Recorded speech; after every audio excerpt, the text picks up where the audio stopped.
ओम नमः शिवाय। तो आज मैं बात करूंगा सैटर्न और केतु कंजंक्शन के बारे में, यानी कि शनि और केतु का अगर एक ही हाउस में आपका अगर बैठा हो तो ये कैसा रिजल्ट देता है और आपको यहाँ पे क्या देखने मिल सकता है आपकी कुंडली में। तो देखिए, ये दोनों जो प्लैनेट है इसको कहीं ना कहीं हम कहते हैं कि ये एक मेलेफिक प्लैनेट होता है। सैटर्न भी मेलेफिक होता है, एक जनरल टर्म्स में कहा जाता है, और केतु भी मेलेफिक होता है। बट अगर दोनों का अगर आप चीज़ों को देखो तो केतु ज़्यादा मेलेफिक होता है, क्योंकि सैटर्न काफ़ी टाइम पे जो कि काफ़ी ज़्यादा बेनिफिट देने वाला भी प्लैनेट हो जाता है। इसके लिए सैटर्न को मैं कभी भी ये नहीं बोलता कि सैटर्न सिर्फ मेलेफिक ही है।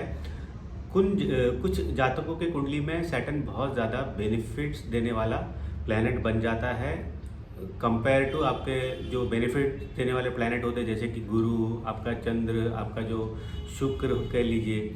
इनसे सबसे ज़्यादा जो कि बेनिफिट्स देने वाला प्लैनेट आपका शनि बन जाता है। बट इन जनरल टर्म्स में शनि को देखिए मेलेफिक कहा जाता है। और ये जब दोनों कंजंक्शन, दोनों जब ये ग्रह साथ में आते हैं तो ये एक तरीके से मेलेफिक ही एक्ट करते हैं। अब ये देखना बहुत ज़रूरी हो जाता है कि ये कौन से हाउस में इनका कंजंक्शन हो रहा है करके। तो देखिए, शनि जो कि हम यूजुअली कहते हैं कि कोल्ड प्लैनेट होता है, ठीक है, कोल्ड ग्रह होता है। बहुत ये जो कि एक स्लो मूविंग प्लैनेट होता है। दूसरी ओर केतु, देखिए केतु को फायरी ग्रह कहा जाता है। उसे सबसे मोस्ट हीट वाला जो ग्रह हमारी कुंडली में होता है वो केतु होता है। सब मंगल से रिलेट करते हैं गर्मी को, बट रियल में जो सबसे गर्म जो कि ग्रह होता है वो केतु होता है। और केतु जो कि उसकी कलर भी अल्ट्रा रेड होती है, सिर्फ रेड नहीं होती, अल्ट्रा रेड होती है। तो ये आप इससे क्या आपको पता चल रहा है, तो ये आप सोचिए कि एक ऐसी चीज़ जहाँ पे कोल्ड एंड हॉट दोनों का कॉम्बिनेशन हो रहा है, जिससे आप हमेशा फ्रस्ट्रेटेड फील करोगे, जिससे आप हमेशा एक तरीके का अंदर ही अंदर एक जलन आप फील करोगे। तो वही होता है जब ये आपके कोई भी घर में होता है, यानी कि आपकी कुंडली में जहाँ पे भी ये होगा, आपको उससे रिलेटेड आपको प्रॉब्लम्स हमेशा दिखाई देगी। प्रॉब्लम्स देखिए, हो सकता है कि वहाँ पे कोई प्रॉब्लम ना हो, बट वही कारण होगा आपके इरिटेशन का। मतलब कि कभी भी कुछ भी इरिटेशन आपको होता होगा, आप वहाँ पे आके देख लीजिए, आपको मालूम पड़ जाएगा जहाँ पे भी आपका शनि और केतु होगा कि मेरे को इरिटेशन वही हाउस से हो रहा है। तो मैं आपको ना कि एग्जाम्पल से समझाऊँगा। एक मेरे फ्रेंड है, ये आपको इजीली समझ में आ जाएगा। उनका सेम कंजंक्शन होता है सैटर्न और केतु का कंजंक्शन सेकंड हाउस में। तो सेकंड हाउस होता है हमारे फैमिली से रिलेटेड, हमारे जो कि आप कह सकते हो कि मनी से रिलेटेड, जो कि हमारा इनकम होता है। तो इसको हम मोटा मोटी देखते हैं, और हमारे स्पीच से रिलेटेड।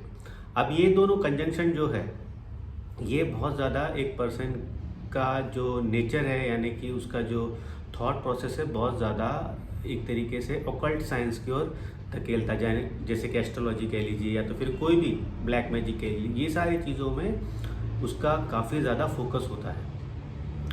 अब ये जो मेरा फ्रेंड है, इसका जब ये सेकंड हाउस में आ रहा है तो इसका और मेरा कन्वर्सेशन हमेशा रिलेटेड टू एस्ट्रोलॉजी ही रहता है। या तो फिर वो मुझे ब्लैक मैजिक के बारे में बताता रहेगा, या तो फिर तंत्र मंत्र के बारे में बताता रहेगा, जिसका मुझे देखिए ज़ीरो नॉलेज है। ब्लैक मैजिक के बारे में मुझे ज़ीरो नॉलेज है। हाँ, बट ब्लैक मैजिक के बारे में मुझे पता है, बट मुझे उसके बारे में कोई नॉलेज नहीं है, जो ये जो सारी चीज़ें होती है। बट वो सारी चीज़ें मुझे बताता रहेगा।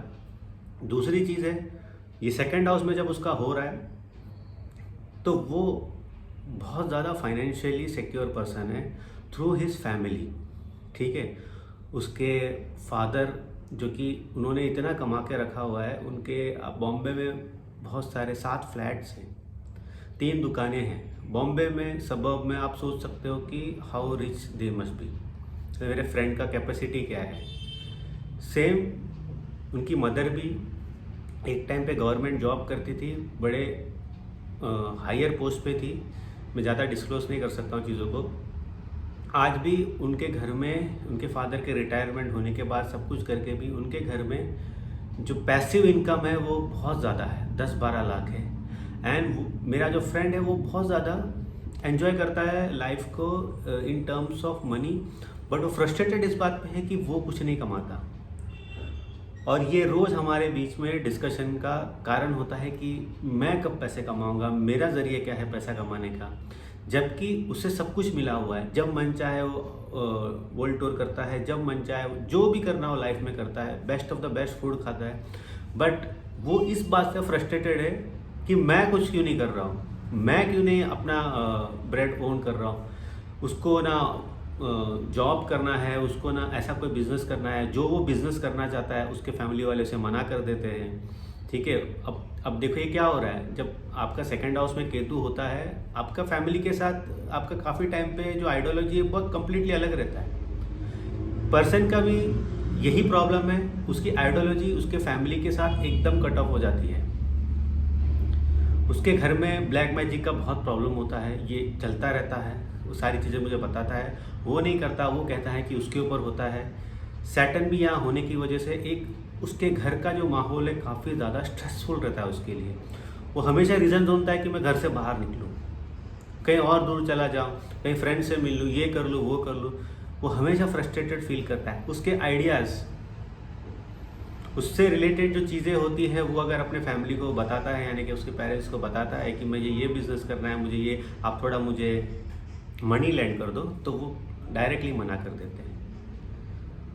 तो यही होता है जब सैटर्न और केतु का कंजंक्शन एक पर्टिकुलर हाउस में हो रहा है, तो आपको इसी तरीके से दूसरे हाउस में भी देखना चाहिए। जैसे कि अगर सैटर्न एंड केतु का कंजंक्शन आपके 7th हाउस में हो, बहुत ज़्यादा प्रॉब्लम हो जाती है फैमिली लाइफ में, क्योंकि मैरिड लाइफ में बेसिकली मैरिड लाइफ बहुत ज़्यादा आपको एक स्ट्रेसफुल एक्ट करता हुआ दिखाई देगा।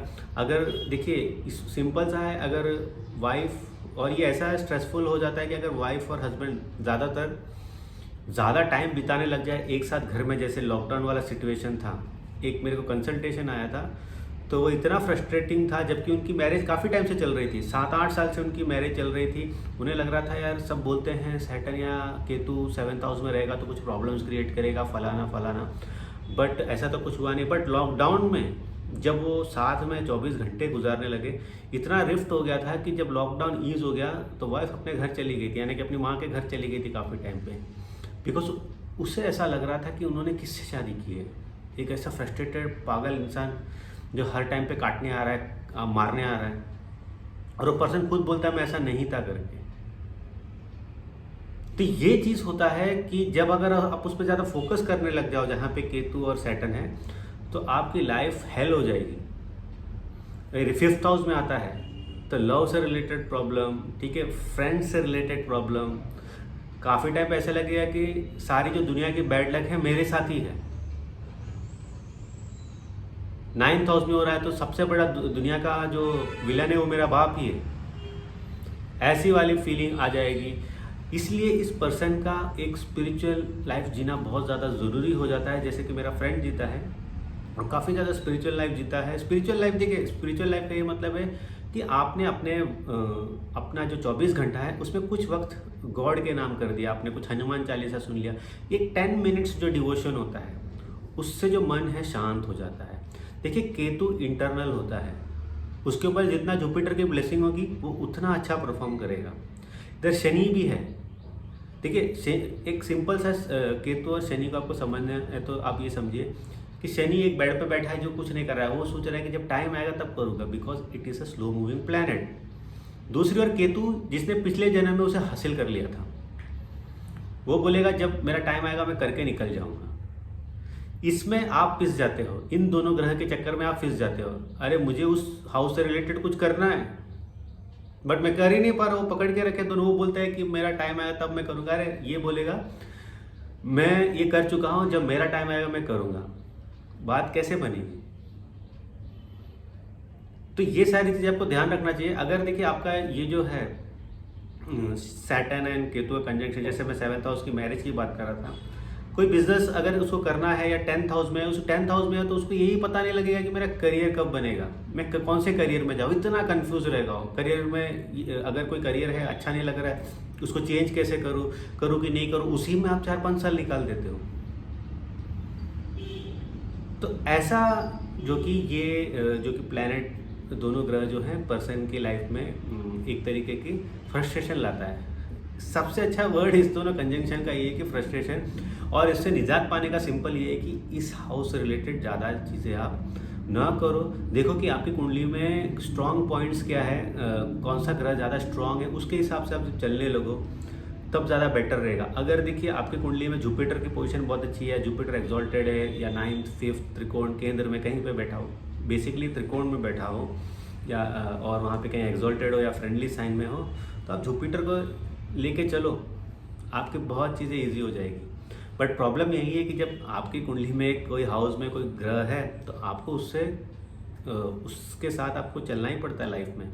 बट ये है कि आप कितना चलना चाहते हो, कितना उनको लेके चलना चाहते हो, ये इंसान के ऊपर है। ठीक है, मैन कैन कंट्रोल प्लैनेट्स, आपको ये बात याद रखना पड़ेगा। इसीलिए जो 2% लोग हैं उनकी कुंडली अगर अच्छी नहीं रहती वो फिर भी ऊपर चले जाते हैं, क्योंकि उनका अपने ग्रहों पे कंट्रोल होता है।